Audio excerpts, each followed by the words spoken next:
Good evening and welcome to Red Mist TV. We're gearing up for the Premier League weekend this weekend as Manchester United face a crunch match against Tottenham Hotspur on Monday. Liverpool looking to continue the excellent start to the season as they face Brighton, of course, the victors over Manchester United last weekend. But look, Barry, story of the day, again, it's dominated by Manchester United. Jose Mourinho has probably given his worst performance as in a press conference as Manchester United manager. We were texting each other a lot during the day, a couple of choice words going backwards and forwards. Something rang with banker. And it's hard to justify it. He's gone from having a very good press conference performance last week before the Brighton match, in my opinion, one of his better ones, to having lost at Brighton. And then he's had a shocker today, and whether he's doing it deliberately or not, it's hard to say. But it was without doubt the worst press conference, certainly since the Sevilla match in the Champions League last year, where he ranted on about football heritage and all this sort of thing. But it was really poor today. Like, what are your observations of it?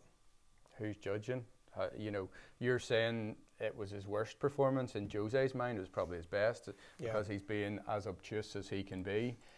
Jose is totally shutting down.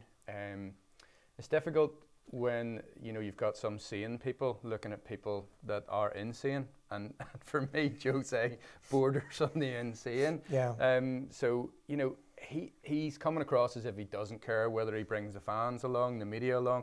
There's reports that actually Jose started the press conference about half an hour early today, and it lasted between 4 and 6 minutes. And any responses to questions that he gave were kind of, in one word. And so these press conferences don't happen for the crack. They are a Premier League obligation. So it'd be interesting to see if the FA or the Premier League react to the fact that he unannounced started the press conference 30 minutes early, with many of the media outlets not there on time. What actually happened was a lot of the TV guys were there because they have much more gear to set up, and they are likely to be there earlier than a lot of the pressers, members of the press gang. So, James Cooper from Sky Sports was there. He asked a few questions. By the time he started asking questions, Jose Mourinho had checked out mentally of the press conference. But it was a couple of questions that rattled him. So, these journalists must get together and have a chat about their questioning strategy beforehand, because they all need to get what they need to get out of the press conference. So I reckon they've got into the press conference, had a chat together and said, look, we need to tease some basic answers out of him. We know he's not going to be in a good mood. So they've asked for an injury update. So Jose said, Matic is back, potentially. Valencia trained again. Diogo Dalot trained, and we've not seen him yet. And whenever then he was asked about the nitty-gritty, the questions that everyone wants to talk about, which is Paul Pogba, Ed Woodward, he really just clamped up. And it's just, he almost comes across now that he doesn't even want the job. He's belligerent. He's an absolute plonker. So he is. But today, Jose is the figurehead today. He's the main man representing the global brand that is Manchester United. And he comes out and he gives a performance that, a child would. Yeah, so, I mean, I was listening to That's just as simple as it gets. I was listening to TalkSport on the way down in Adrian Durham, and the guys, they were spot on. It was a spoilt, stroppy teenager. And we went back from the Brighton press conference, where it was a really good performance from Jose, and I thought, he really has, turned a corner with this, and he's got the spark back. He's as inconsistent in the press conference as the players are on the pitch. Well, I told you that it would turn, and it did. It only took days to turn. It's now turned really badly, because maybe before the Brighton match, I think we mentioned it in our previous show, that Jose had been given a slap before the Brighton press conference. So, Jose, you just can't keep talking in this negative lingo. Can't keep this vibe going on. You're going to have to pretend that you're actually enjoying the job. You're manager of Manchester United, one of the biggest brands in the world. Forget about football, one of the biggest brands anywhere in the world. You are the figurehead of the club in the public eye, and you're just going to have to present yourself and the club in a better light. For all of his problems, Louis van Gaal actually presented the club in not too bad light. He actually, I think he cared. Louis van Gaal, he marched in with the FA Cup and slammed it down, and very proud. Jose doesn't look even proud to be Manchester United manager. David Moyes obviously very proud to be Manchester United manager. It all just got away from him towards the end, and then of course you had Ferguson. But look, a couple of figures from today, and I think if people look back through the last, we've been running this channel for a month, and if subscribers that go back and look historically through our content, I've said that the biggest problem so far under Ed Woodward and Jose Mourinho is the PR of the club is going backwards. We're becoming a not very nice club. Yeah, we used to have not nice players on the pitch that got results, but we used to be a very nice club in the way we handled ourselves and in PR and stuff. We rarely got many things wrong. Now we're becoming a pretty poor club from the public perspective. But Jose, a couple of stats today. Turned up 30 minutes early, unannounced. Imagine being the press officer trying to control him. Managing that, oh my goodness. Several media not there. They reckon as many as 15 media members who are on the list to turn up, not there. That's got to bring a sanction. You mentioned it before. You can't go about doing that. That's like, okay, do you know what? I'm going to turn up at 9 o'clock tomorrow morning. I'm going to have the press conference then. Yeah. Who's to stop him doing that next week? So he's going to have to be sanctioned here. It's a media obligation to do the press conference. So what I'm saying is he's in his mind, he probably thinks I fulfilled the obligation because it happened. But in a way, if you turn up at a time where no one's going to be there, you haven't really, you've ducked around the obligation. So he was asked 13 questions, and 5 of them, there were virtually no answer of any merit, or the literal words of no comment were uttered in the response. So he's answered 8 questions in 4.5 minutes. We've only seen the abridged version, not basically. Bargain version. Yeah. I have a feeling there's more to come there might be 10 minutes in total. So it just so I think big thing, this is not a bonus that Jose Mourinho is doing. It's an obligation. He was asked about injuries, so he gave Matic, Valencia, Dalot, all this kind of stuff. The players who are potentially going to come back into the Spurs line, but. I think it was the reporter, guys, if you're watching, correct me if I'm wrong, I think it was the reporter from Manchester Evening News asked him, basically, there's been a lot of negativity in the press in the last week or so since the Brighton match, and how do you feel about that? Jose says, I have read maybe 10% of what you say. And then he accused the reporter of being pessimistic. So if he hasn't read it, how does he know it's all pessimistic? So he sort of shoots himself in the foot a little bit. And once he was asked about the key issues that people want to ask him about, he became this sort of stroppy teenager, clamped up, very poor. Asked about Paul Pogba, asked about the paradox, the contradiction of what Pogba said. So Pogba saying that the attitude wasn't right on the pitch by the players and by Pogba. What do you say to that, Jose Mourinho? What does Jose say? You're going to have to go and ask Pogba about that. Hold on a minute. You're the manager of Man United. He may well be the captain, but you're the manager of Manchester United, and players are talking in the press. What is your view? We don't want to hear. We've heard from Paul Pogba. We want to hear what you think. Is he right? Was the attitude not right? And is there something that needs to be done about it?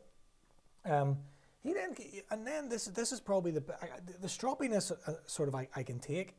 He was asked, Bailly and Lindelof played together against Brighton. They were obviously diabolically poor. Bailly was maybe marginally worse than Lindelof was. He was asked, do you think that Bailly and Lindelof are progressing in their careers at Manchester United? And he says, I'm not going to comment to you about my players.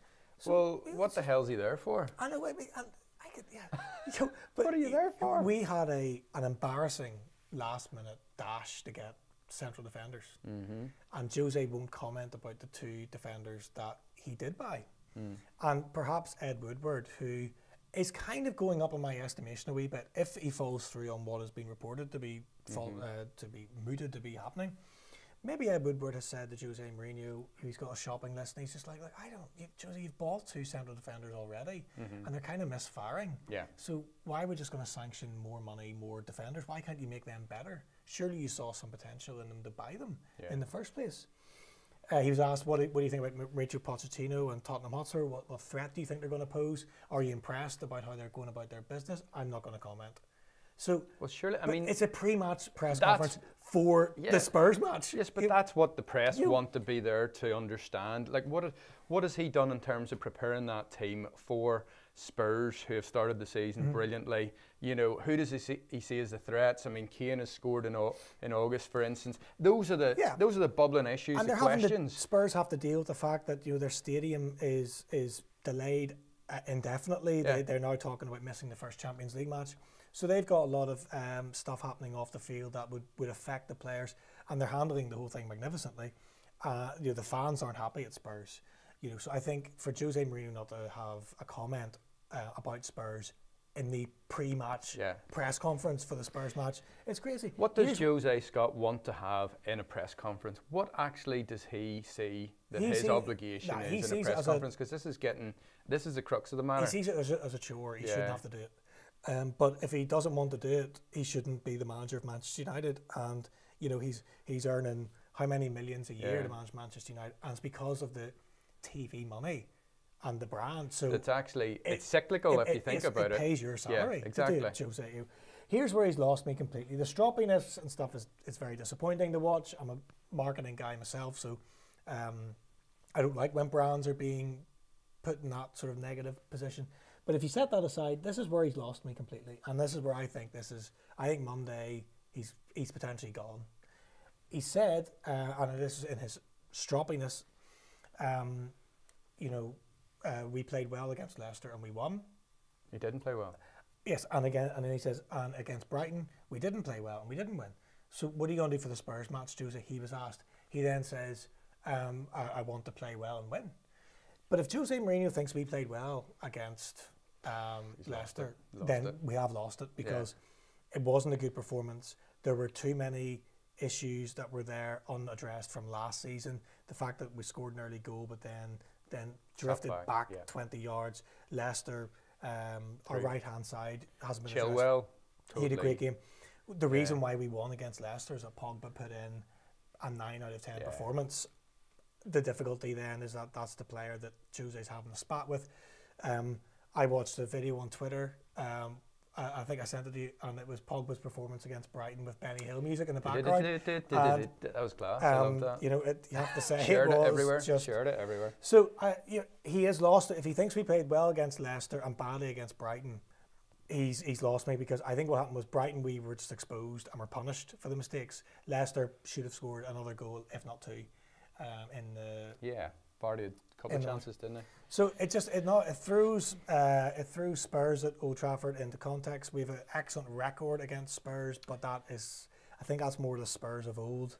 We got a solid 1-0 win against them last season. I think it was maybe November time when Jose was under a wee bit of pressure as well, in terms of performances and results.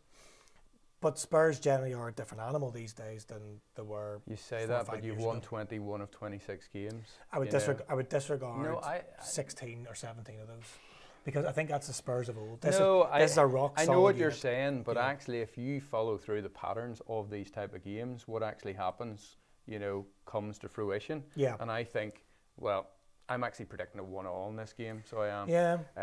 I do think Spurs will come and give United a lot of issues, but United go into that game buoyed by recent history and buoyed by how they've done against Spurs in games. But there's nothing buoyed about Manchester United. The players hate him. They absolutely.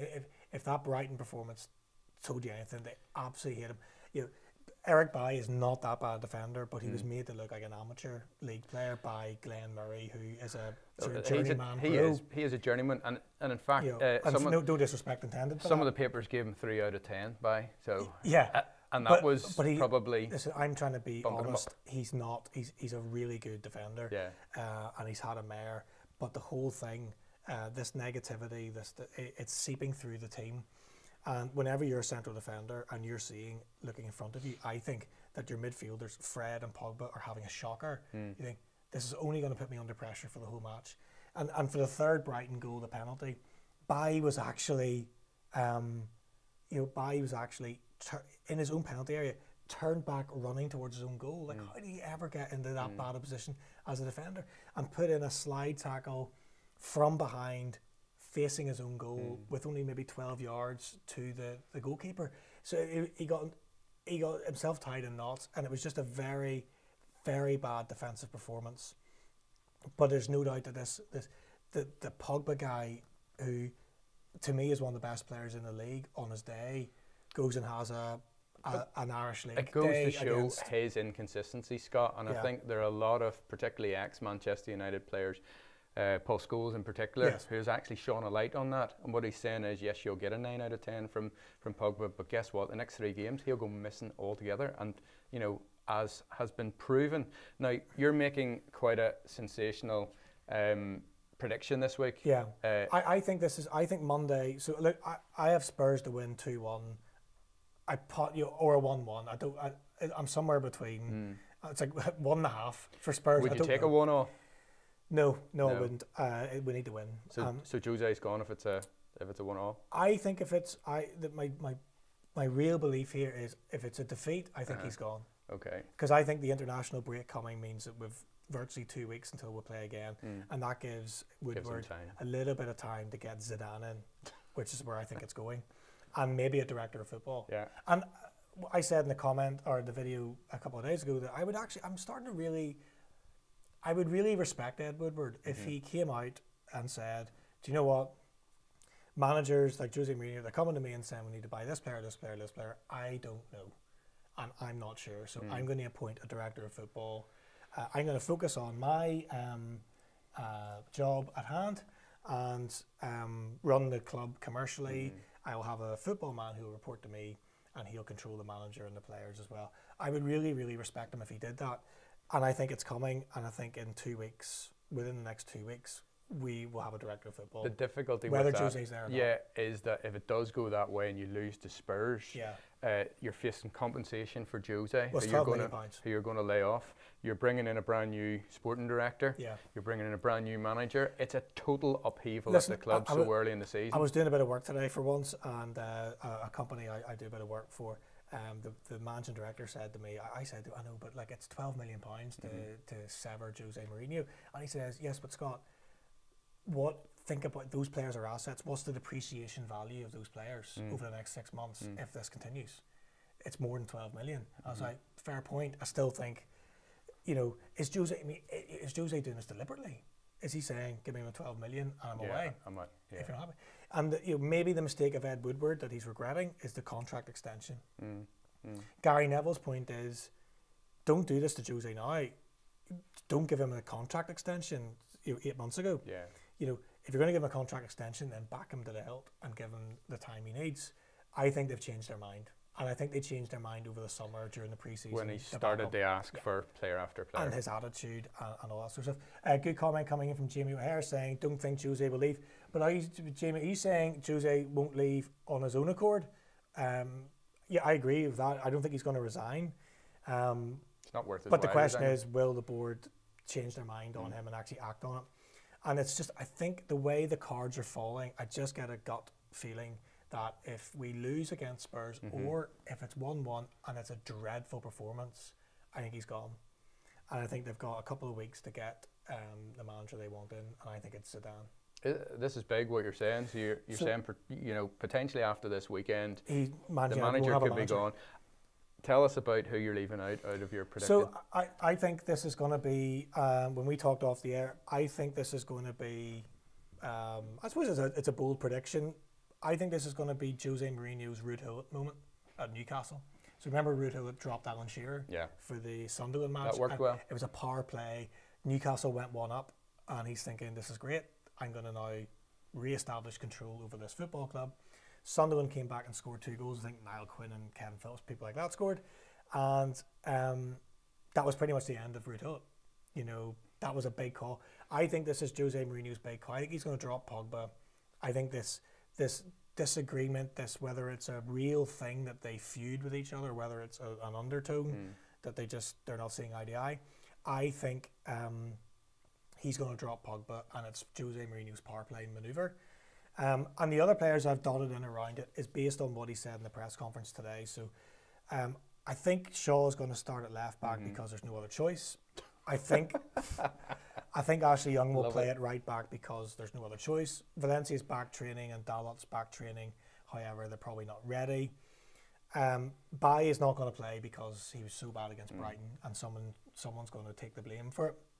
Lindelof was only marginally better, so I kept Lindelof in the team. Smalling or Jones have to come in. Jones didn't even make the matchday squad last week. What's going on there? No idea. He wasn't injured either. Smalling was on the bench, so I'm going to go that Jose will return to Old Faithful. I think he fancies Smalling against Kane for the aerial ability. And a bit hustle, more bustle. muscular. Yeah, but do you know what? I think if Dalot wasn't injured at the minute, I think he'd probably try him in the centre of defence. Yeah. I really do. I think he'd throw him in there now. Yeah. He's been asked twice now about Matic, and he's made a comment that Matic is available.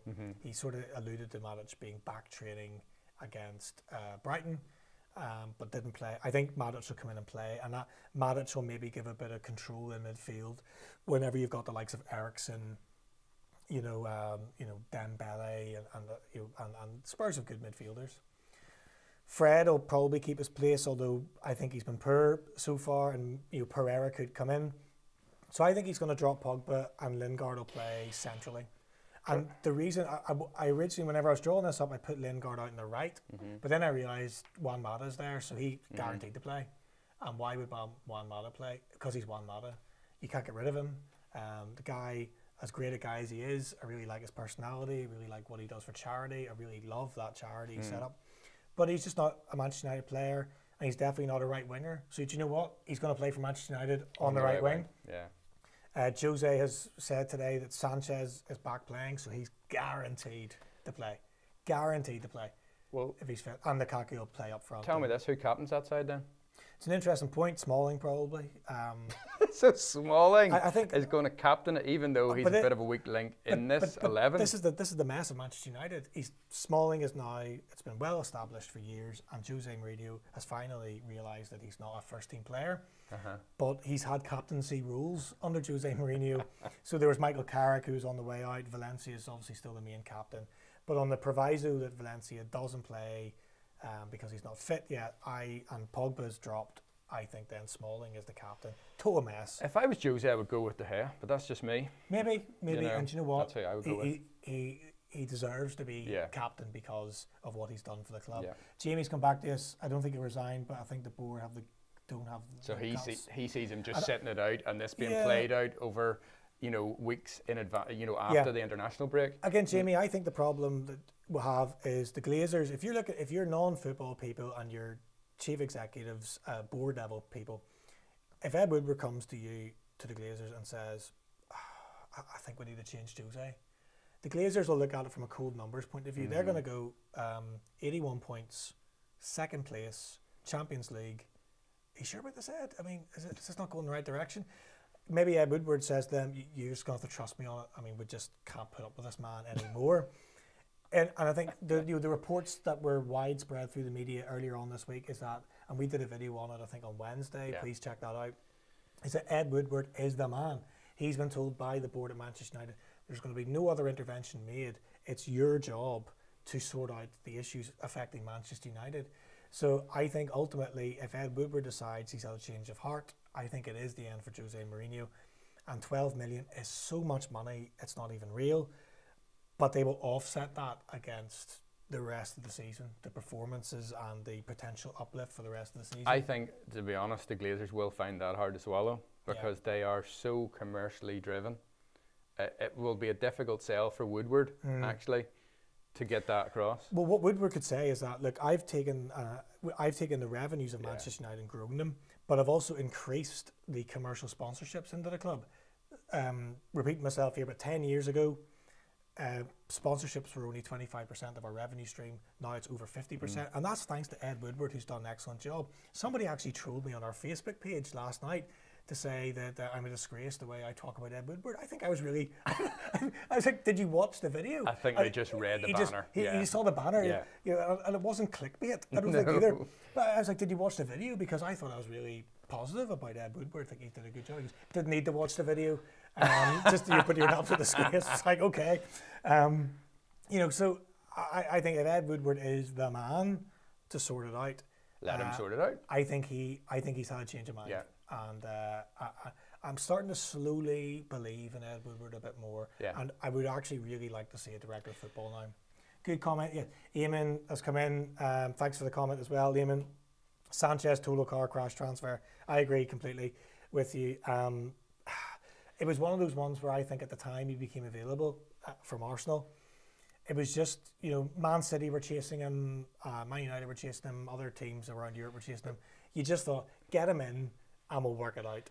The problem that we'll have, Eamon, I think, is that Pogba, and this is not Sanchez's fault, this is Pogba's issue. Pogba wants to drift out and play on the left-hand side, even if he's a centre midfielder. So all he's doing is he's bashing into Sanchez. In a previous video, we ran an average position on the heat map, and they were practically on top of each other. You know what I mean? What was going on there? Those two.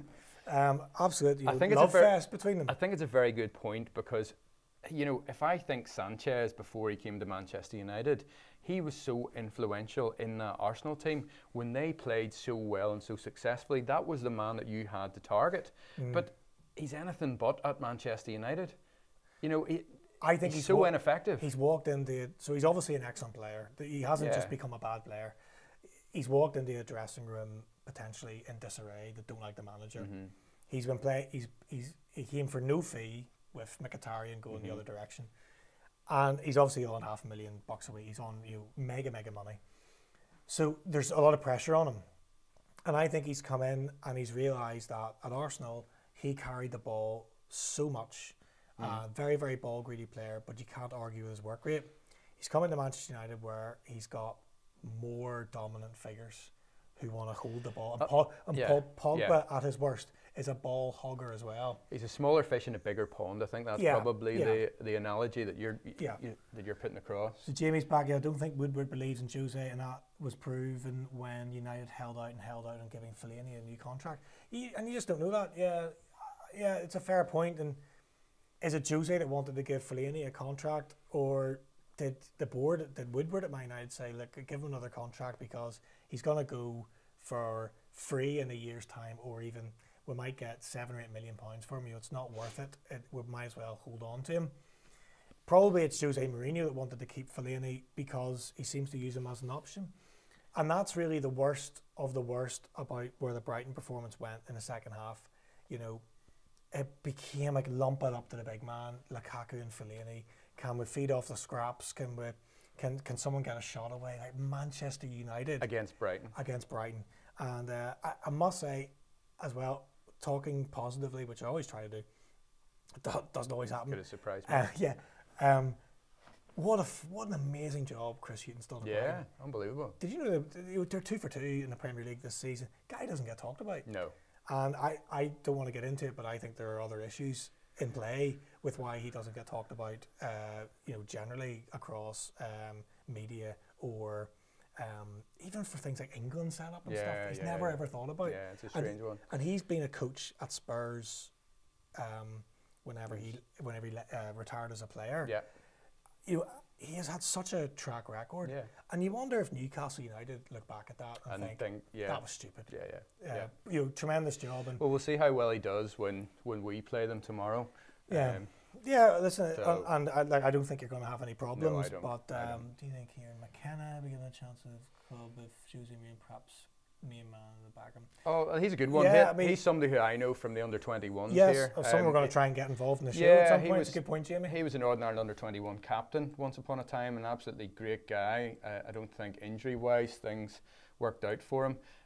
But Jamie, I really see him being much more of an influential figure. If you watched the match the other day, you saw when Jose was coming out, Kieran and I think it was Michael Carrick in the background were, jibber-jabbering away. And, the fact that he has been brought on board at Manchester United, my only fear for him being brought into the first team is that he's identified with Jose. So if Jose ultimately goes, does he go from the backroom staff? So that is a concern for me. Having done so well to make it up from the under-18s at Manchester United, would he be seen as being part of the former furniture, and therefore whoever comes in, like Zidane, say it is Zidane, he'll want his own people there? So probably everyone would stay on, because if they're going to sack Jose and bring in a director of football first, or a director of football and a new head coach at the same time, but if you bring in a director of football, they'll let them make those decisions. So they'll get Edwin van der Sar in or somebody like that, who looks mooted to be a real candidate, but there are others out there. He'll come in and then assess the coaching staff that we'll have. But I think it's an excellent point, and that I tell you that. I want us to do a story on that because I think it's an untold story. Well, the other side to it is Kieran McKenna's ex-Spurs as well. Yeah. So actually he will have an insight into Spurs that Jose maybe won't have. Now, he's obviously left a few years, but, he's bound to offer something. Jose sees something in him, and he's such a young guy to be in that position. So we certainly wish him all the best for the future. Remember, Jose Mourinho is still an excellent coach, and overall he has done a good job at Manchester United, based on the investment he's been given, the resources he's been given, and what he's returned. It's been a good job. Excellent would be winning the Premier League, and that hasn't quite happened. It's not going to happen this year. We know that now, for sure. Or certainly it's not going to happen under Jose Mourinho. But this man has changed, and he'll make a fascinating historical study one day, as great leaders of sport, where... But he's a total enigma. You don't know what you're getting with him. He's changed. He has. He's changed as a person. He's changed in the way he communicates. He's changed in the way he deals with people. He's not a people person anymore. Whenever he first came to Chelsea from Porto, and even when he went on to Inter, he had that glint in his eye. Yes, but he massaged the media, so he did, and he actually played ball with the media. And, he arrived in England, and he says he was a self-proclaimed special he was one. his own publicist. And actually, the media took to that. And if you or I said that, they would go, "Who the hell does this muppet think he is?" But you know who else? The other entity that believed him was the players at Chelsea. This guy is special, and it's that positive language reaffirms what the players are doing. It's Alan Hansen. It's confidence breeds confidence. It's that positivity seeped through Chelsea in 2004-05 in the way that his negativity is now seeping through Manchester United. The media are having a field day, fucking field day, with all this stuff. He is breeding all this negativity. And yes, somebody, Lee, who's a regular commenter on the show and a friend of mine, said, "I know, but you're the one talking about the negativity." Yeah, so I'm just I we get are, that, but do you know what? For your club, you can't tell me that's not negative. You need to get this guy out sooner rather than later, or else he is impacting how you are seen outside your club and right round the world. And the sponsors, when are the sponsors going to say, I don't want. I'm sorry, listen, don't want any more of that. Tag Heuer or Hublot or whatever watch we have. So this latest credit Chevrolet, card advert, did you see it? Yeah, I might get myself on them. I think what then happened to Jose was he came back to Chelsea for the second time, and the red carpet wasn't rolled out. And I think then he realised that in 2004-05 he was almost indispensable. He was just this amazing magician that came in with a totally new approach. Whenever he went back to Chelsea, he didn't quite get the homecoming and the red carpet treatment that I think he thought he was going to get. And then it quickly became clear that he was a very expendable asset, and it was just a job. He has also been to Real Madrid, sporting director structure, and it was a job. They would sell their granny. So you look at Zidane. Yeah, I look at his achievements. 3 Champions Leagues. I'll get rid of him. I think that journey through football has changed Jose, and now he just thinks it's a job. Yeah. I'm inordinately well paid. I'm not particularly happy anymore. It doesn't really like my belly, or the fire in my belly anymore. Football at this level, and talking to you media people, I can be arsed. I'm getting sick of living in the Lowry Hotel that he hasn't. Never bought a property in Manchester. Just and the whole setup's been temporary. Everything for me is now a trade-off. So if we beat Spurs on Monday, I keep my job and we go on to the next week. I've got to repeat all this process. If United decide to get rid of me, I get £12 million. But if I see out the rest of the contract, I'm going to get another 12 million in terms of salaries and wages. So whatever. What about it? He just has a whatever. Yeah. Don't care. Yeah. So we talked a lot about Man United going over the M60 or the M62. And guys, before we talk about Liverpool, thank you so much for your comments. Please like the video, comment on it after it's published. Keep the live chat comments coming. And also head over to our Facebook page where we do have a competition running for the rest of August where you can win a new United or Liverpool shirt personalised to your choosing.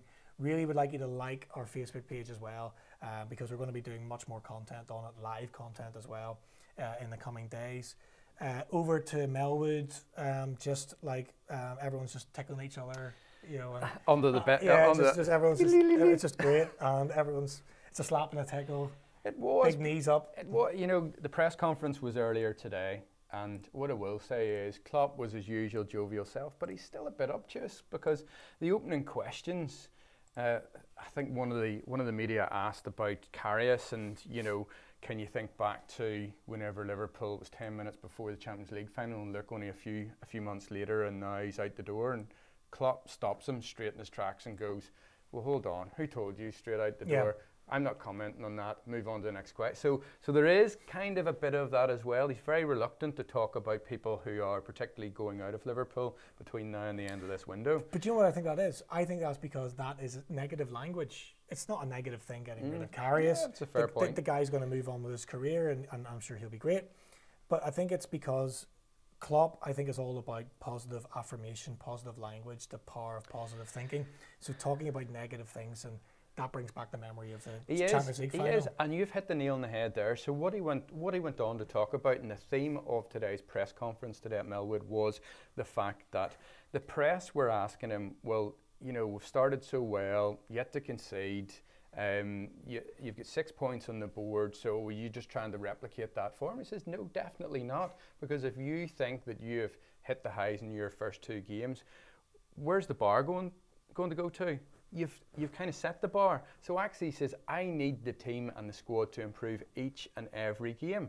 So that is what we're doing throughout this new Liverpool squad. So I thought it was very refreshing to hear that, you know, some managers might come out and say it's a repeat of the last performance, or a repeat of the 4-0 success against West Ham in the opening game.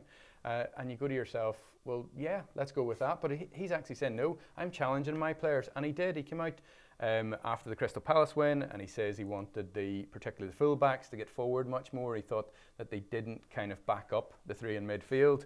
So we'll probably see that in the game against Brighton tomorrow. But in terms of what he said today, he did allude to the fact that it was a squad game, and one of the questions kind of suggested, well, do you think that you'll tweak it given that you've kept the same 11 for the first 2 games?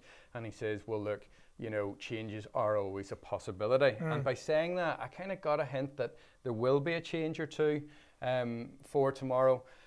And the body, I think he'll change. And he was asked a lot of questions actually about this. Guy was James Milner. So James Milner, 32. He's actually our oldest squad member, which I thought was absolutely incredible at 32. So that shows you the standard of Liverpool in terms of, you know, how youthful the squad is and what direction it's going in the future. So Milner's 32, started the first 2 games, and I think that this could be the perfect opportunity to rest Milner and to bring back the club captain and to throw him into the mix at home against Brighton, and he'll do kind of a straight swap in midfield for Milner. Right. That is what I think that they'll go with. I have a feeling he might keep exactly the same team again for a 3rd week running, just to keep the momentum going. I agree with you that he would tweak the midfield if the international week wasn't coming. I think because there's an international week coming, that he might just play the same team and they get a rest after that. Some of them will play international football, some of them won't. But the guys with Klopp generally, he's playing a blinder at the moment. You know, he's playing a blinder. And actually, do you know what was on Sky Sports last night was the Premiership years, you know, the review of the 95-96 season, which was the You'll Never Win Anything with Kids season for Man United. And even when United lost, Alan Hansen said that, yeah. Whenever we lost 3-1 to Villa away, it's never win anything with kids. We then put 3 wins on the belt, and one of them was against Blackburn, who were the champions at the time. Beat them 2-1 at Ewood Park.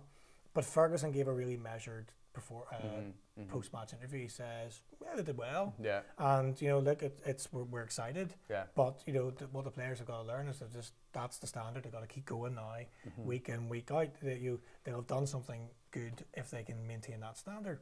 And that's what whenever Klopp said that in the Liverpool press conference, that brought me back to that. Yeah. This guy, it's almost like he's reading he's playing a blinder. at the minute. He is, but you know what? He's got his own mind as well. And he does. I'm not saying he doesn't. No, but it's very much him. It's his philosophy. It's developed in him as a coach as he's progressed through his own career at Dortmund and on to Liverpool, and in actually getting the acquisitions that he's got in as well. I think he's moulded a young team. He's got amazing players in there, and it's about. And I've said to you a few times during this programme that his difficulty this season will be being able to bring the players along who are sitting on the bench, your Shaqiris, your Sturridges, big name players, and now Fabinho, who is a talking point in himself. He's yet, to make a start for Liverpool in the Premier League. In fact, he was left out, I think, of the squad altogether in the game against Palace. So, we've got to keep a watching brief on that. But as far as Liverpool go, the fans are just sitting back, and we're on quite a good roller coaster ride here, but everything's been on the up so far, so let's hope that kind of continues. I think he was. I think I get the impression Klopp was very disappointed not to get Nabil Fekir in, but then he's probably signed Shaqiri as a backup to that, or an alternative, and it's a blinder really. That's just shrewd bit of business.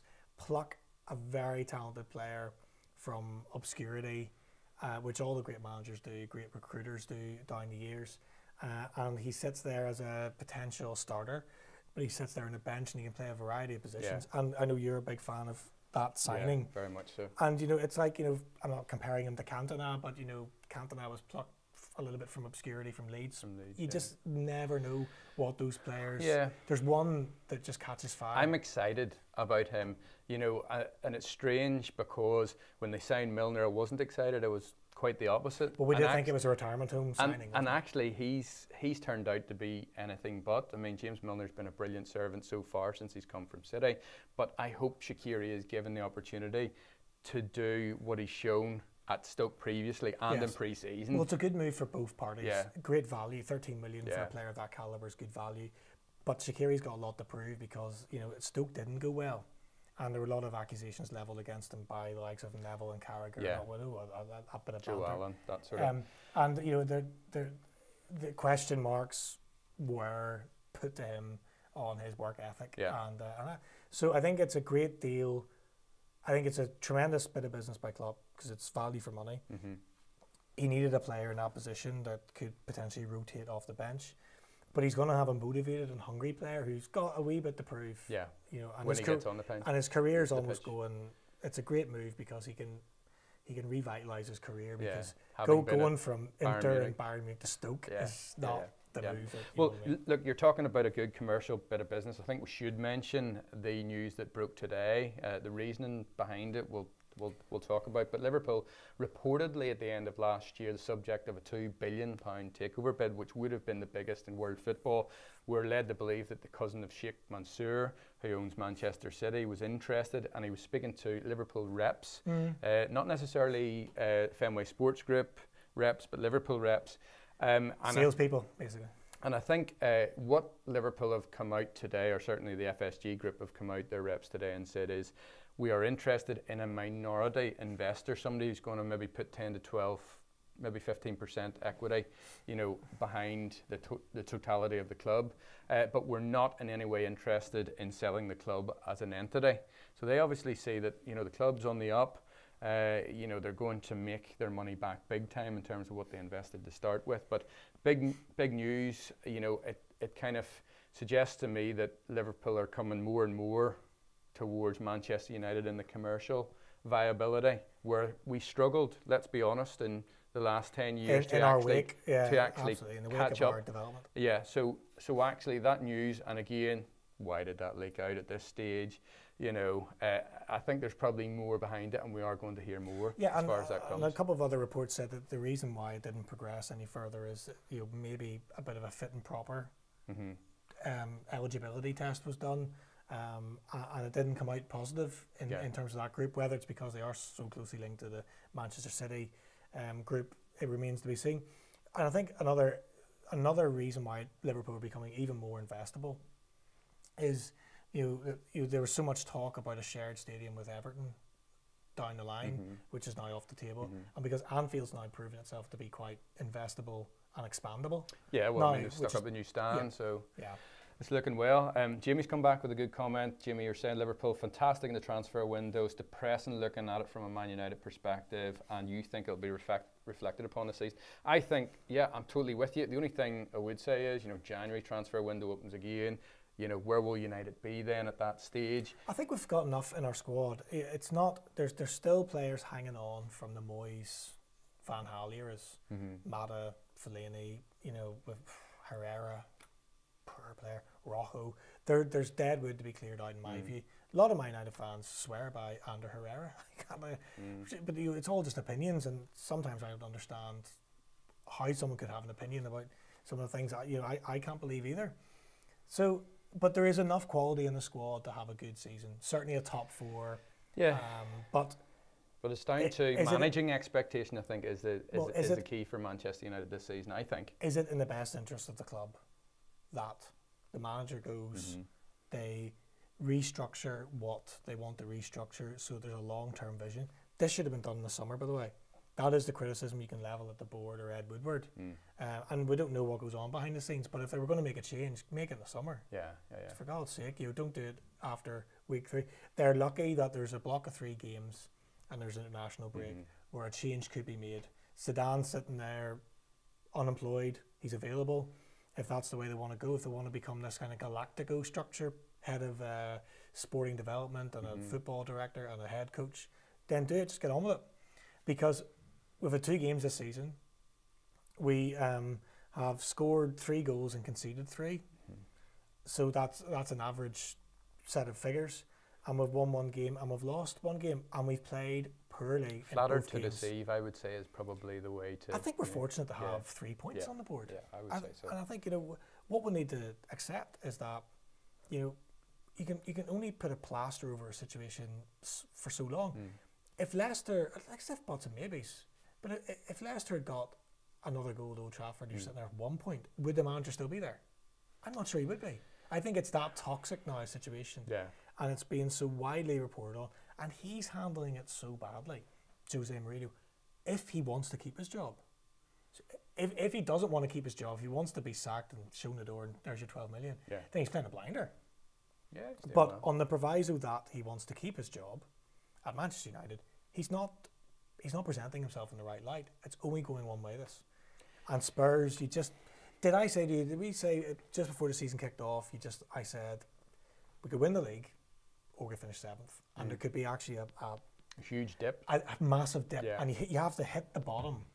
Night is darkest before the dawn, all that kind of stuff. You have to hit the bottom first to then climb back up again. You are loving this. I'm loving it because, I mean, you're making quite, I mean, it's sensational what you're saying here is that you could be managerless on Monday or Tuesday morning. Well, Monday night potentially. Yeah, I think it's Tuesday. He's gone, unless it's a win, or unless it's a draw that has a story behind it. Like we came from 2 goals down, 2 goals in the last minute. To show some enduring fighting spirit. I think if it's a tiresome, laborious, dull, flat display, and it's 1-1, I think he's potentially gone. But definitely a defeat. He's out there. You know, it's going to make for a super show this season. It's going to be good to follow for us as well because, you know, so early in the season. We're talking about this stuff already. Yeah, but to throw somebody in, be it Zidane, be it somebody else, you know, they're going to have one hell of a job to get up to pace with the players that they've got, and they're stuck with them players until January. Guys, let us know what you think. So we're live on YouTube.